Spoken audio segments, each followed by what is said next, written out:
Get ready for transcription. 5, 4, 3, 2, 1, start. We have heard with careful attention the statement by the Honorable Minister. It would have been helpful if the Honorable Minister had thought it prudent to give us in advance a copy of the statement which he has just now made.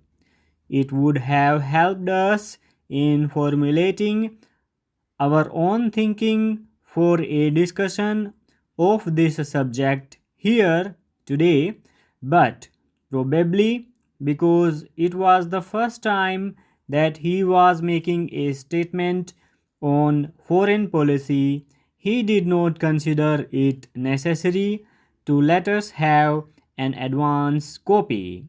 But in future, when the Honorable Minister make such statements, I would, through you, request him to let us have an advance copy to help us.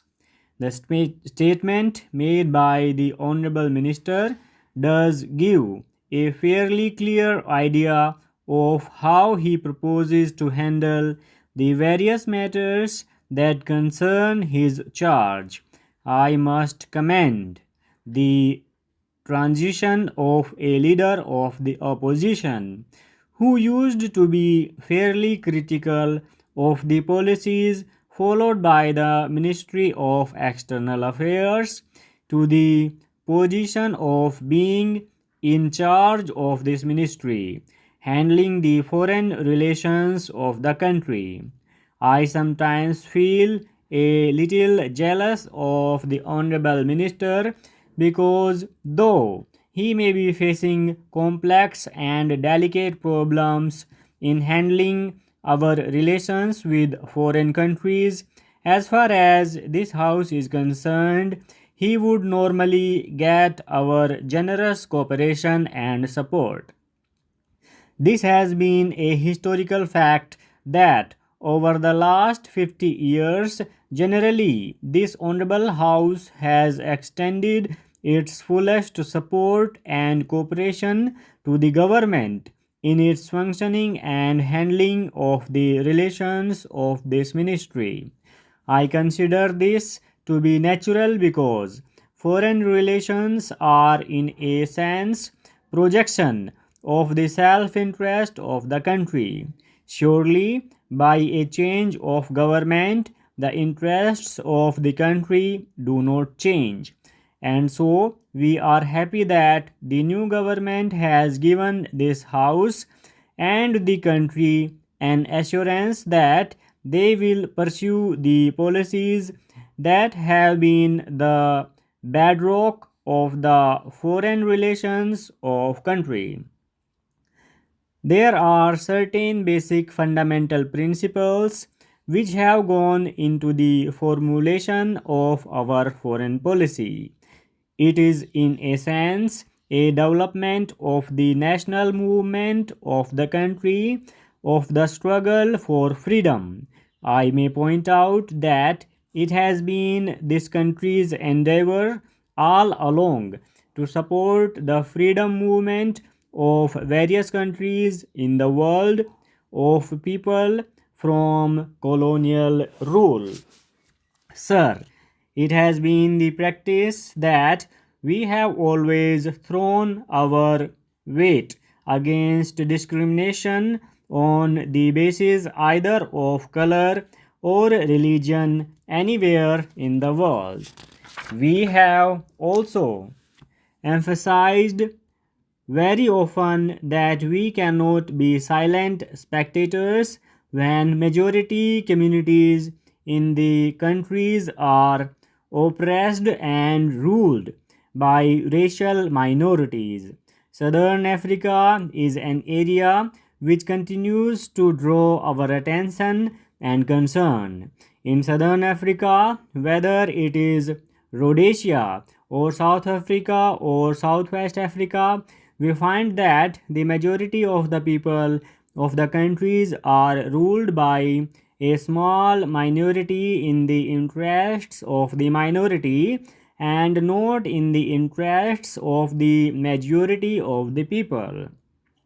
Our entire foreign policy, as I have said, is based on our ideological commitment and is an extension of India's struggle for freedom and national liberation. There is a small point to which I would like to draw the attention of the Honorable Minister, and I hope he would not mind my drawing his attention to it. I do it only because it appears in the report of the Ministry of External Affairs, though I was a little surprised. I am a little unhappy that this statement is being made in the printed report of the Ministry of External Affairs. And I may point out that this has been said more than once in the report. Why this was emphasized and what does it imply? I will not go into the details of the agricultural production during the first 2 years of the second plan, but I will refer to some other salient features. The increase in agricultural production is achieved by a number of schemes, including major and medium irrigation, minor irrigation, fertilizers and manures, improved seeds, land development, and improved agricultural practices. It is true that, so far as major and medium irrigation works are concerned, we have developed a huge potential, but we have not been able to utilize it. We feel very unhappy that large amounts of money should have been spent on the construction of dams and reservoirs, but the water was not being utilized. This question was very carefully examined by the Irrigation and Power Ministry and the Planning Commission. The Irrigation and Power Ministry, which is in administrative charge of the major and medium irrigation schemes, found that the failure to utilize the irrigation potential was due either to the failure to construct main channels or field channels or the lack of incentive for the cultivators to change over from dry to wet farming or for want of training in proper cropping patterns.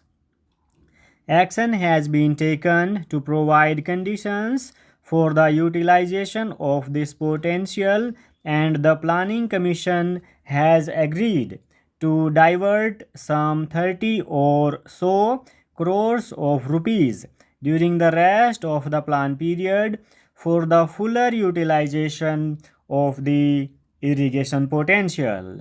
In the community development areas, the Community Development Ministry has been made responsible for the construction of the field channels and for propagating cropping patterns.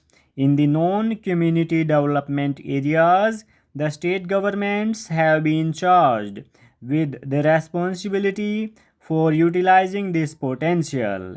In fact, I feel very unhappy that this potential should not have been properly utilized. Now, so far as minor irrigation works are concerned, they have done well, and during the first 2 years, they have fulfilled their targets. Improved seed is another important item in the development of agricultural production. There is a little misunderstanding about the seed farms. The scheme of the seed farms is that in each of the community development blocks and the shadow blocks, a nucleus seed farm of 25 acres will be set up. This will produce foundation seed. The foundation seed will have to pass through the registered growers in the first year as well as in the second year. Full stop.